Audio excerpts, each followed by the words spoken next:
All right, let's begin the solving part of our review for the final. This is going to be on day 2 of When I See You Next Week. So day 1 we're reviewing, day 2 we're going to do the solving part, and then day 3 we're going to do the simplifying part. So on the first couple problems, 31 through 34, we are solving. And when you have more than one type of x, this is back from Unit 6. We need to do factoring. So looking at your cheat sheet, we discuss a couple of things with factoring. But the big thing for these first 4 problems is the x.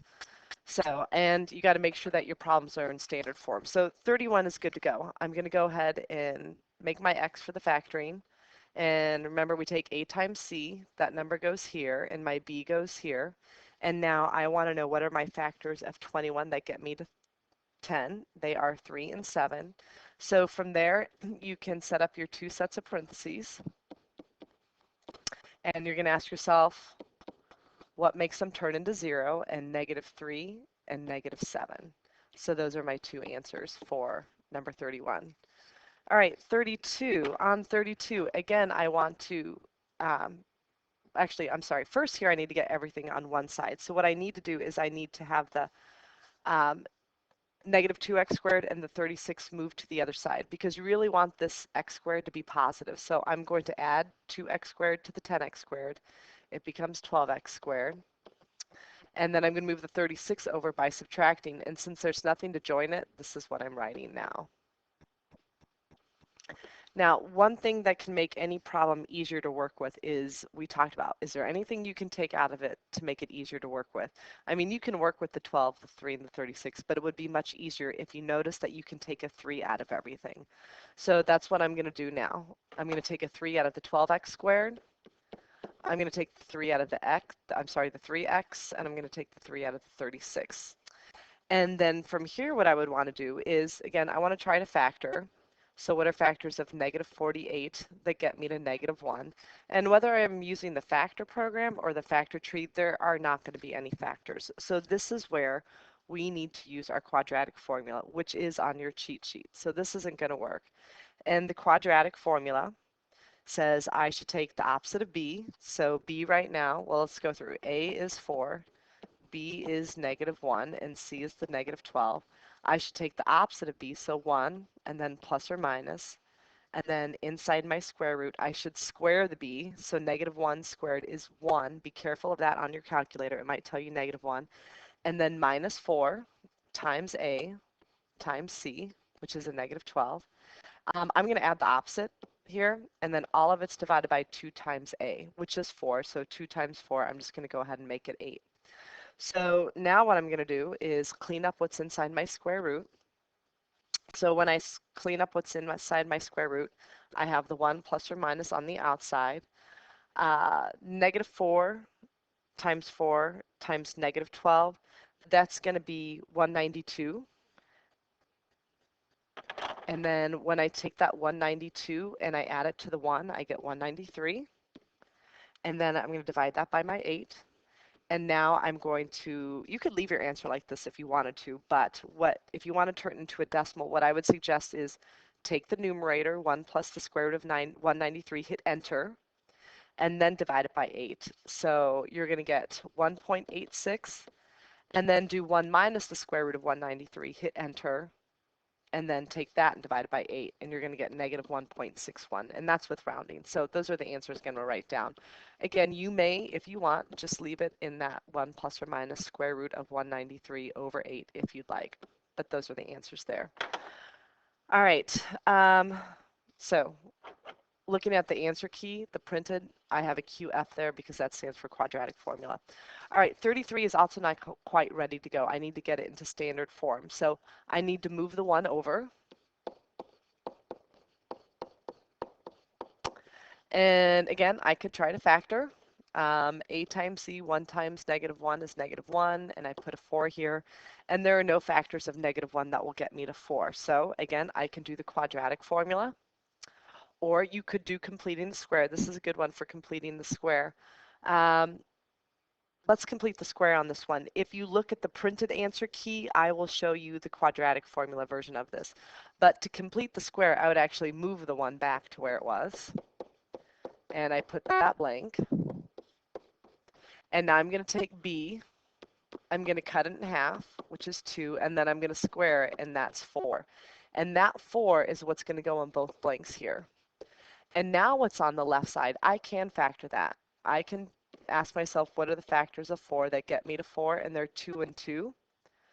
So this x squared plus 4x plus 4 can now be used with these 2's, and I can write it as x plus 2 twice. But we're going to write it once, the squared. And now when I look at the problem, I actually only have one type of x. So I have to do a little erasing here of my original answer from the previous problem. To get x by itself, I need to move the squared and the 2 that's in the parentheses. So first I'm going to square root both sides.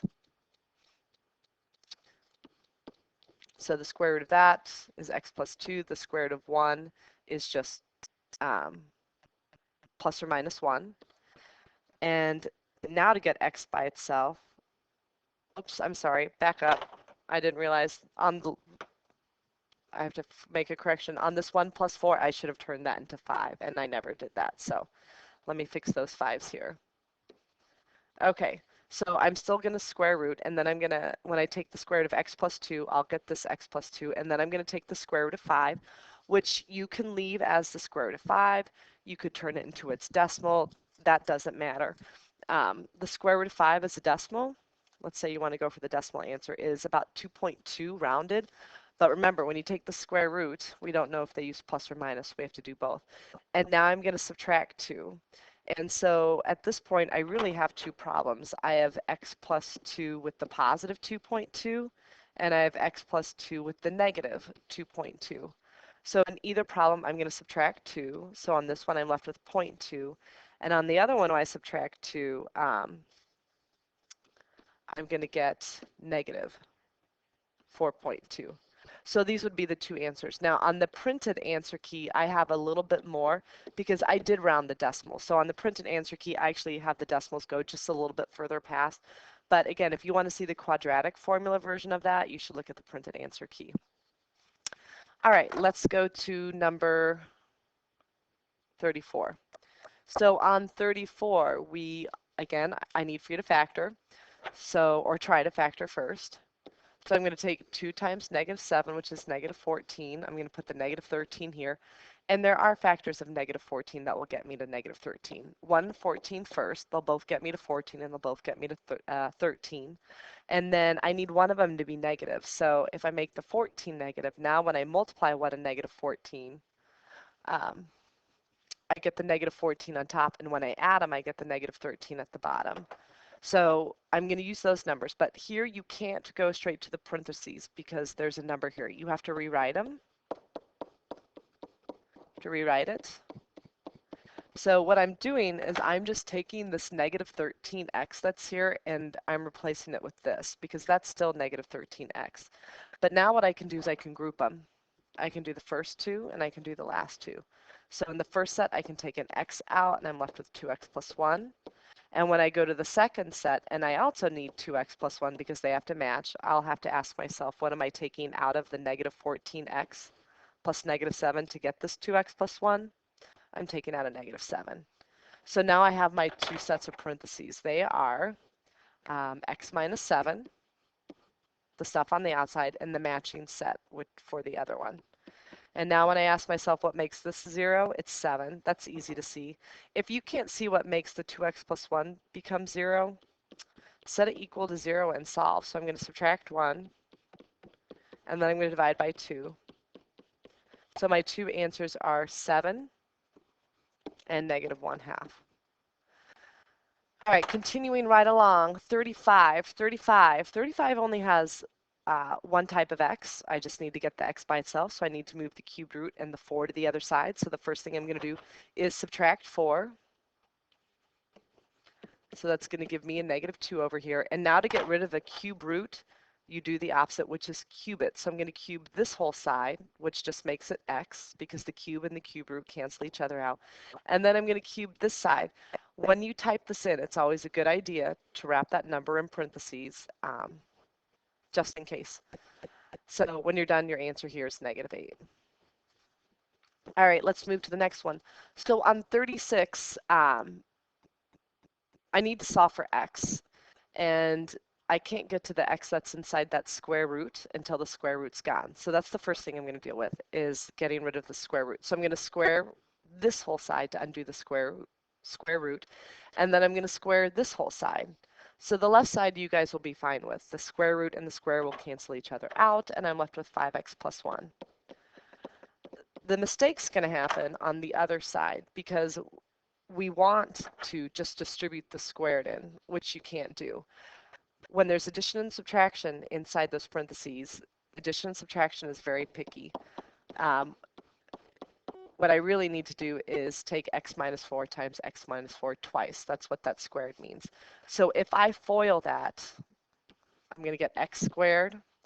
That's my outside, or my first terms. My outside, I get a negative 4x, and then my inside, I get another negative 4x. So when I put those together, I get negative 8x. And then my last terms, I get a 16.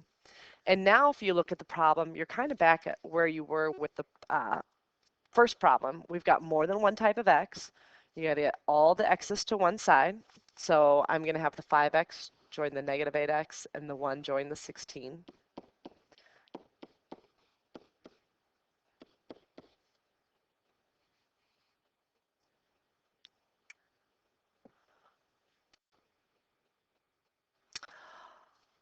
And so now what I would try to do is factor, because again, I have more than one type of x. So setting that up, factors of 15, because I'm taking a times c, and negative 13 here. There are not going to be factors that work for 15 and to get you to negative 13. So I'm going to go back to that quadratic formula. It's coming up a lot. So that means in this problem, a is 1, b is negative 13, and c is 15. I'm going to use the quadratic formula. So I'm going to take the opposite of b, plus or minus, and then in the square root, I'm going to take b and square it. So when I take b and square it, again, I'm taking negative 13 squared, and you have to be careful about when you type that into your calculator. You should get 169, not negative 169, and then minus 4 times a times c, and then all of that divided by 2 times a, which is just 2. So going for what's inside the square root first, 4 times 15, I'm going to get 60 here. And then 169, take away the 60, is going to give me, so I'm going to have to squish this in here. I should have spaced this a little bit better. Now I'm going to have 13 plus or minus the square root of 109, and all of that divided by 2. So bear with me, hold on one second. All right, it was just creating a little bit more room. Now what I'm going to do is go ahead and take the square root of 109 and the square root of 109 as a decimal. I'm going to have 13 plus or minus, I'm just going to make it 10.4 over 2. And again, now I have two problems. I have 13 plus 10.4. So I type that into the calculator, hit enter, and then divide by 2. And then I have my other problem of 13 minus 10.04. I would type that into the calculator, hit enter, and then divide by 2. So my two answers, and again, I'm just using the 10.4. If you want to use the full decimal, you're more than welcome to. So when I add, my final answer is 11.7. And when I subtract,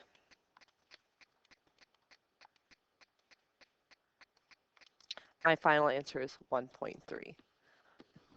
Okay?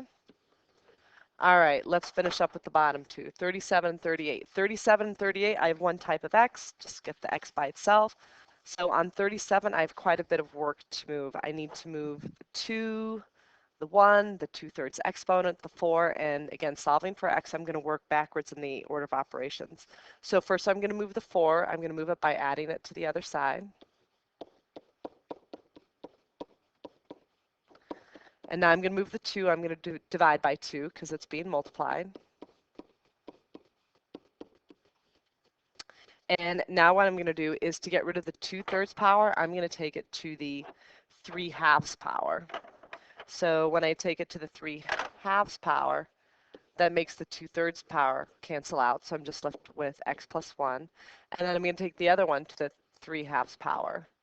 So just to point out, taking 5 to the 3/2 power is like taking, is doing this. And when you take the square root of 5, you have to remember that that's going to be 2 answers, and then you're going to take those 2 answers and cube it. So when I'm done, you will get either positive or negative 11.2. Okay? So from there, I'm going to have 2 problems. One is with the positive version of 11.2, and the other one is with the negative version of 11.2. Either way, I'm going to subtract 1, so one answer is 10.2, and the other one is negative 12.2.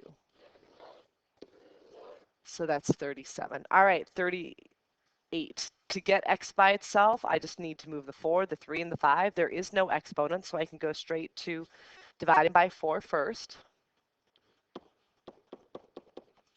And that's going to give me 5. And actually, I don't need these parentheses here, so. And now to get x by itself, I'm going to subtract 5, so I get 0. And when I divide by 3, I keep 0. So there's my answer here, x is 0. All right, let's go to the next page of our solving.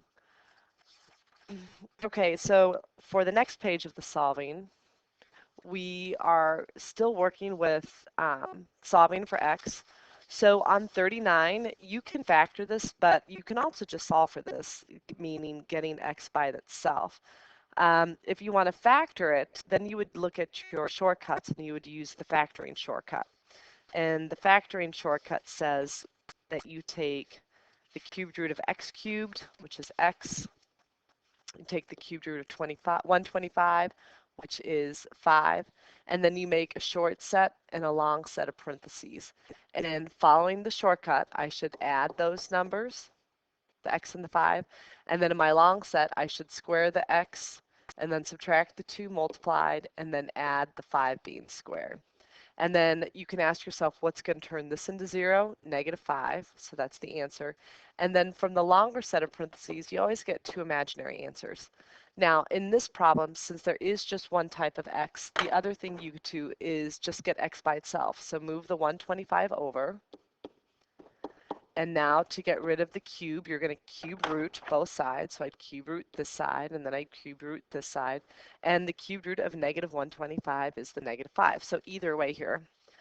All right, 40. What we're doing is, again, more than one type of x. I've got 4 terms. I'm going to have to factor. So that we're going to do the grouping method here when you have 4 terms. And in the first set of parentheses, I can take out an x squared, and I'm left with x plus 6.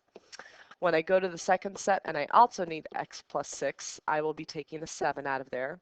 So my 2 sets of parentheses are x squared plus 7, and the other one is x plus 6. Again, when we're solving, we're trying to see what's going to make it turn into 0. So what's going to make x plus 6 turn into 0? Negative 6. That's one answer. And if you don't see it with the x squared plus 7, just take that x squared plus 7, set it equal to 0, subtract the 7. And now you're going to be taking the square root of negative 7, which is going to be an imaginary answer. So you can put the 2 i's. You could actually say that you're going to have the square. You could take the square root of 7, put it as the decimal. You could also do this and put the I in front of it. That's up to you. If you just want to put the 2 i's, that's fine. That's what I would probably do. All right, 41. 41 is similar to 39 in the fact that they both have a perfect cubed root, so you could use your cheat sheet and figure out what that's worth, those cube roots. So you're more than welcome to do that. You could also get the x by itself. That's up to you. But when I take the cube root of 27g cubed, that's 3g. And when I take the cube root of 343, that's 7. So what I can do now, again, is make my 2 sets of parentheses, the short set and the long set. And the short set comes and just says add the 2. And the long set says now square the 3g, so I square both of them. And then I subtract the 2 being multiplied, so 3g and 7 is 21g. And then I add to it the 7 being squared. And again, what will happen is with the longer set of parentheses, you're always going to get 2 imaginary every time. And in the other set, I could set this equal to 0, subtract, and now g is going to be negative 7/3. So there's my other answer. Okay. Technically on this problem, and I'm going to write this down, but then I'm going to erase it so I have the room.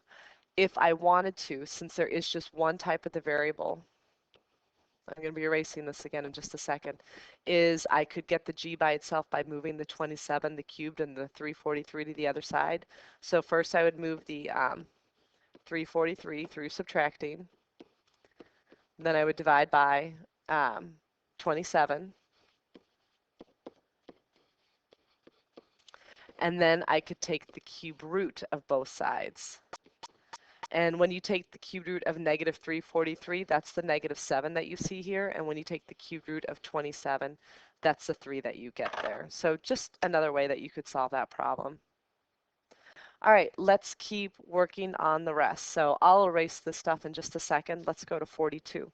So on 42, there's more than one type of x. I will be factoring, but I'm not going to be grouping because there's not 4 terms. I'm going to use the x. I'm going to ask myself a times c, negative 18, what gives me negative 7? That's going to be 9 and 2. They both get me to 18. They both get me to 7. And then I'm going to make it negative 9. The difference is in the last set of problems when we were able to factor using our x, we did x minus 9 and x plus 2. But we're working with higher powers. We're working with a 4th power here and a squared here. So that means I'm going to have to bring higher powers into my parentheses. So putting a squared here, when I FOIL, I'll get the x to the 4th. And then when I start doing the other ones, I'll get the negative 7x that I need.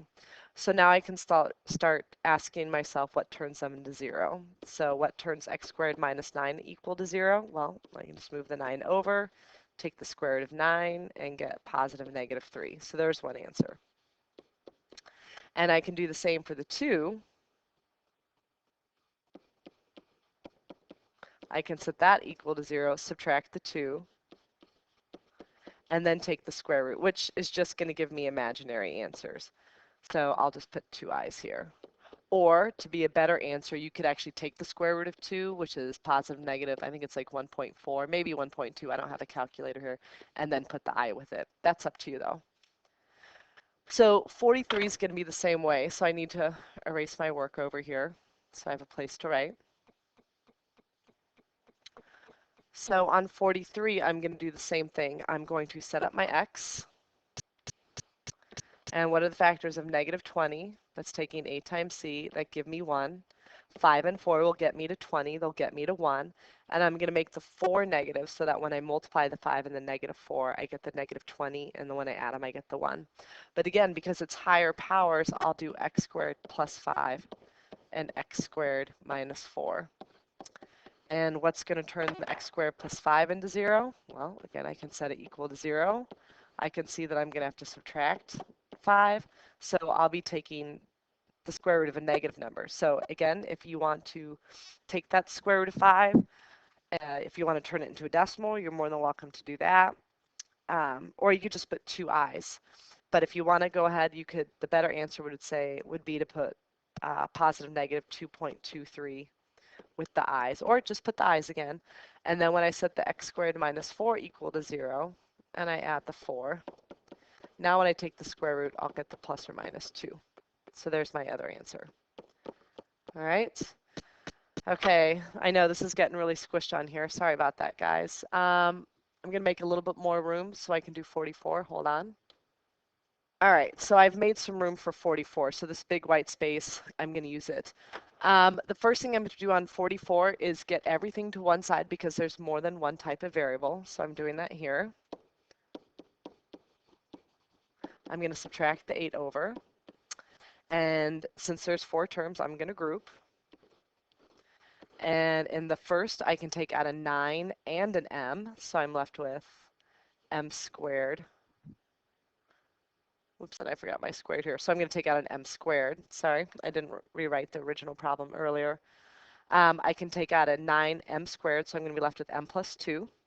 So when I go to the other set of parentheses and I need an m plus 2 to match it, I'll be taking out a negative 4. So my two sets of parentheses that come from this are going to be the matching set, m plus 2, and then the stuff on the outside, the 9m squared minus 4. So what makes this 0? Negative 2. That's pretty easy to see. On the other one, again, what I can do is set that equal to 0. I can add the 4, and then I can divide by 9, and then I'll square root to get rid of the squared. And so that means I'm going to be taking the square root of this side, but I'm also going to be taking the square root of the 4 and 9, which actually, as it turns out, they both have perfect square roots. So I'm going to have 2/3. But remember, when you take a square root, it's positive and negative 2/3. If you'd rather write down the decimal, you can do that as well. That's just 0.67 rounded. All right, now we're starting to move into the newer stuff that we did. So on your cheat sheet are the rules for arithmetic and geometric sequences, which is what these 4 problems are. And remember, to write a rule, you need the first term, and then you either need R or D. It depends if you're working with arithmetic or geometric. So on 45, they say arithmetic. So what I need to do is I need to figure out what my first term is and what my D is, and I don't know either of those. So I have to solve. That's why this is in the solving part. So what I'm going to do is take my third term of 17, put that in the equation. From your cheat sheet, I'm going to take my 14th term, which is worth 50, and put that into its own equation. So 17 comes from, and so just real quick, here's the formula that I'm working with. 17 comes from taking my first term plus D, which we'll figure out in a second, and then n minus 1. And n is 3. That's my term number. So when I take 3 minus 1 up here, that's going to be 2.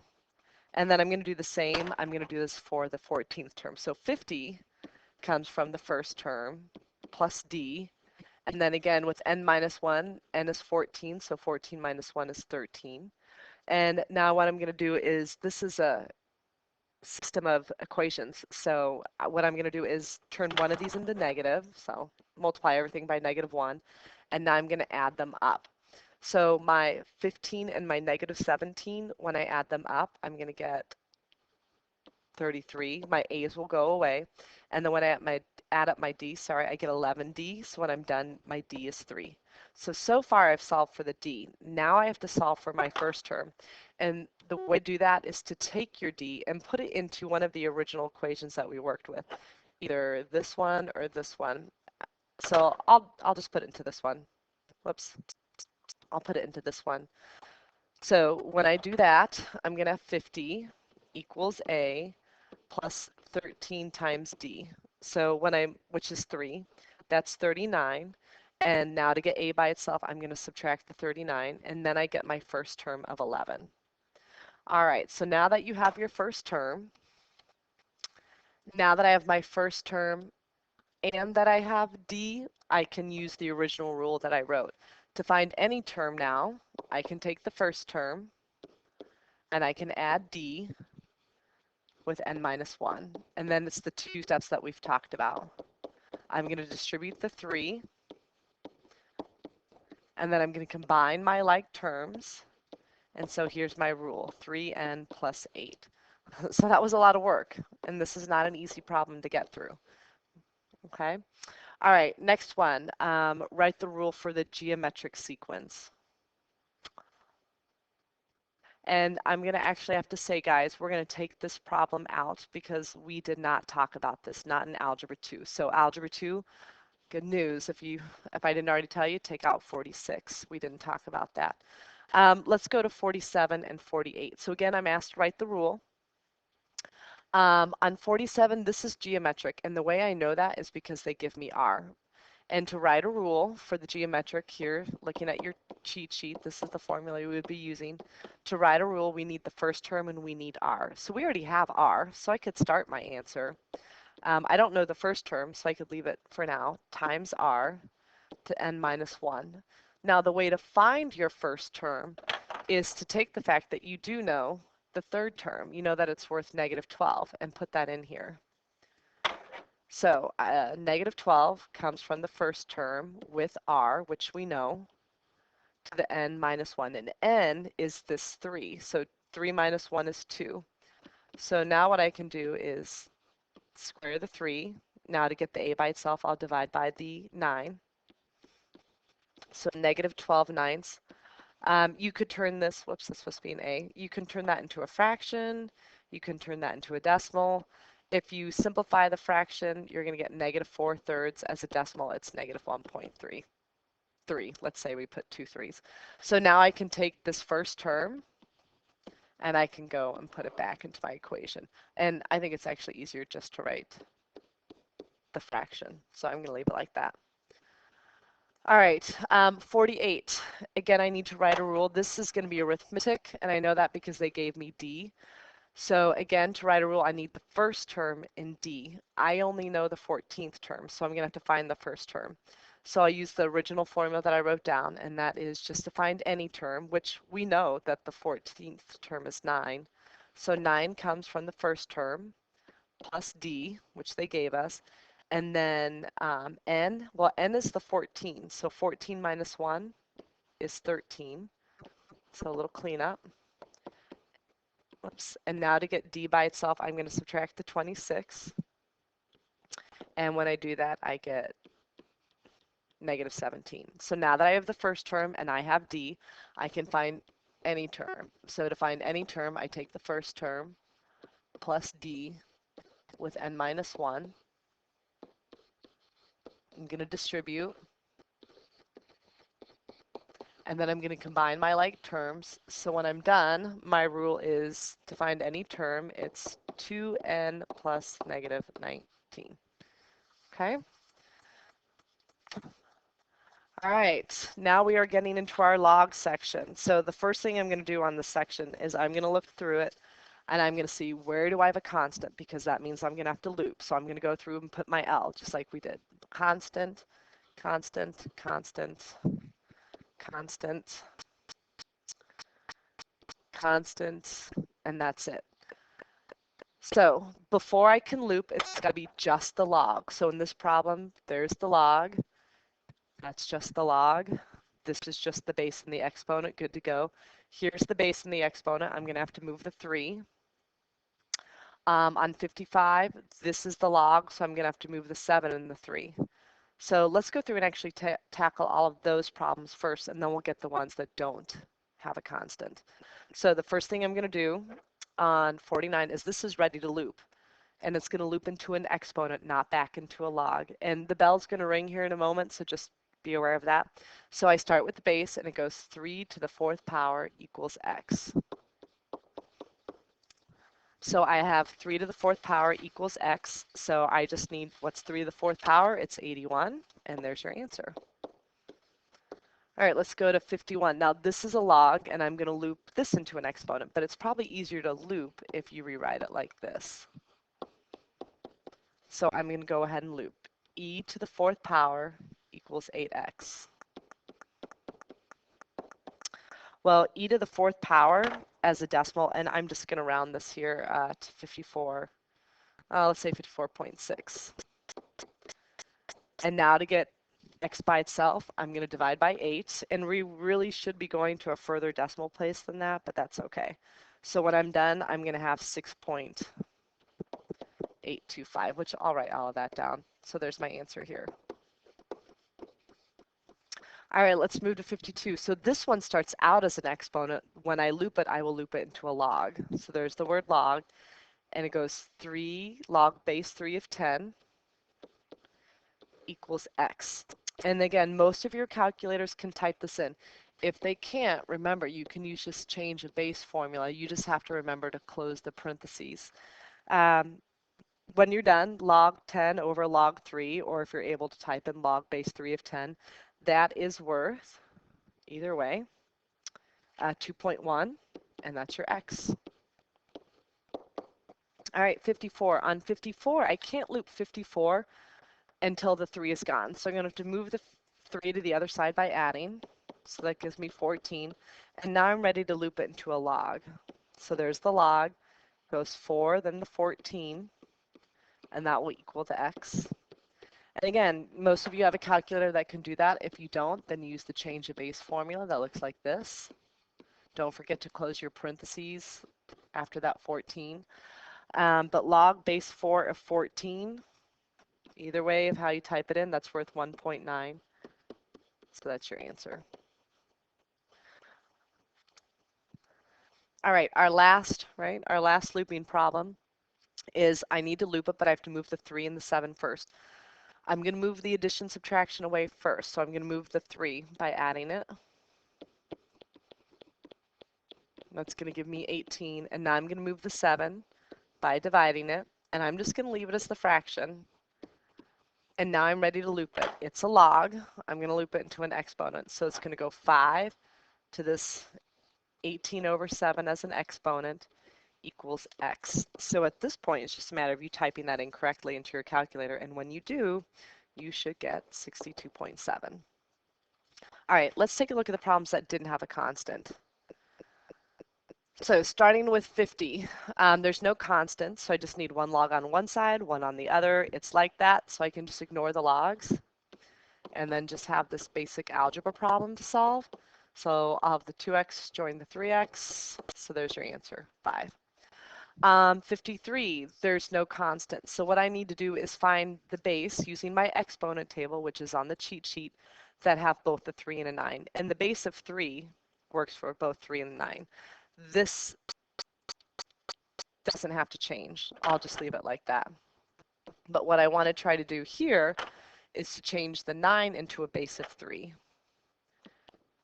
And 3 squared, that is 9. But then I still have the x plus 1 that was part of the problem. But now that the bases are the same, I can ignore them and just focus on the exponents. So first I'll distribute the 2. And then I'll bring the x to join the 2x.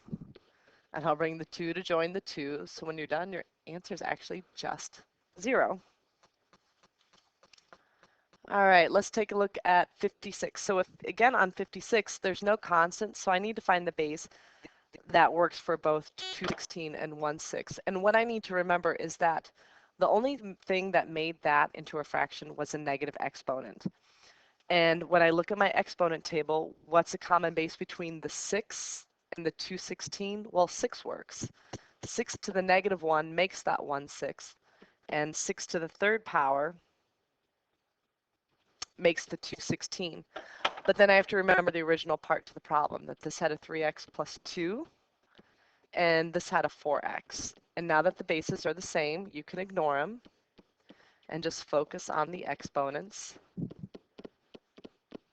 and solve this. So first I'm going to distribute the negative 1 in.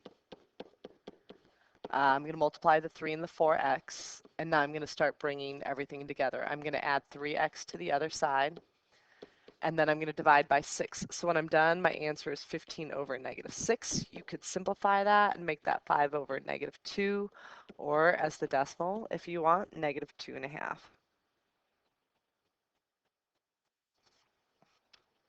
Oh, and I just realized I messed up. When I distributed my negative 1, all of a sudden I changed the 2 into a 6. So we got a little bit of correction here.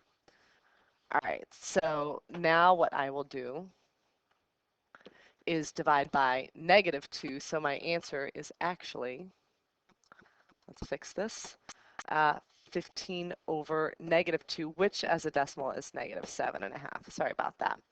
All right, 57, same issue. What's a base that's going to work for both 81 and 729? Because it's just a negative exponent that put that into a fraction. So when I look at my exponent table, 3 to the negative 4th power is the 1 over 81. And then the original part of the problem. And then 3 to the 6th power is 729 with the original part of the problem. And now that I have that, what I can do is just ignore the bases and focus on the exponents. So first I'm going to distribute. I won't mess this one up. And multiply the 6 and the 5x. And now I'll bring the 8x to join the 30x. So when I do that, I get positive 38x. And then I'll just, to get x by itself, I'll divide by the 38.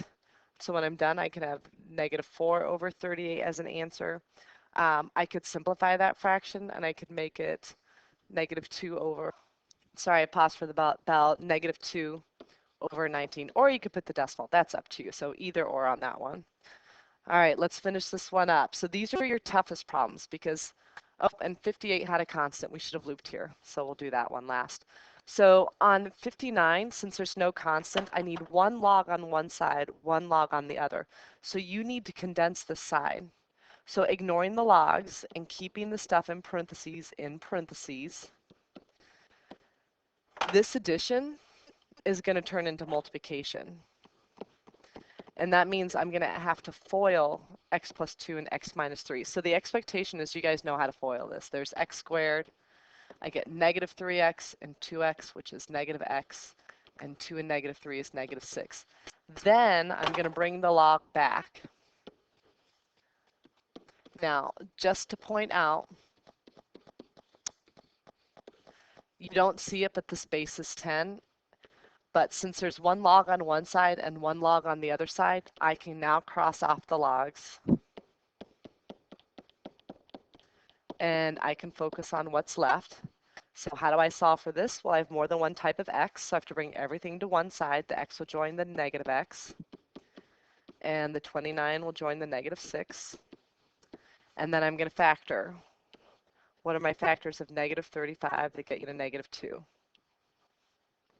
So 7 and 5 will do the job, but I'm going to make it negative 7 so that when they multiply, I get negative 35, but when they add, I get to negative 2.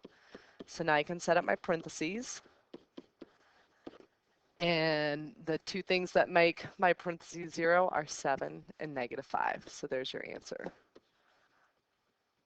All right, 58, we should have looped. I didn't look far enough down, but I can't loop until it's just 1 log. So again, I will have to condense this side. So ignoring the logs, that addition is going to turn into multiplication. So that's just 2x squared. Bring the log back. I brought back the log on 59, bring back the log on 58. Because with the log, you're going to see that you loop. And what will happen is some of you will forget the log, and you're going to solve that as your problem. So you're going to divide by 2 and then square root both sides. But with the log there, you're going to have to loop. So it's going to become 2 to the 5th power equals the 2x squared. And 2 to the 5th power is worth 32. And now I'll divide by 2, and then I'll square root both sides. So positive and negative 4. So there's your answer for this one, which we can put up here. Okay? And that's it. That was a long time. That was the solving part. So if you haven't watched it, watch the simplifying part. And I will see you on day 2 of next week for the solving and day 3 of next week for the simplifying. All right?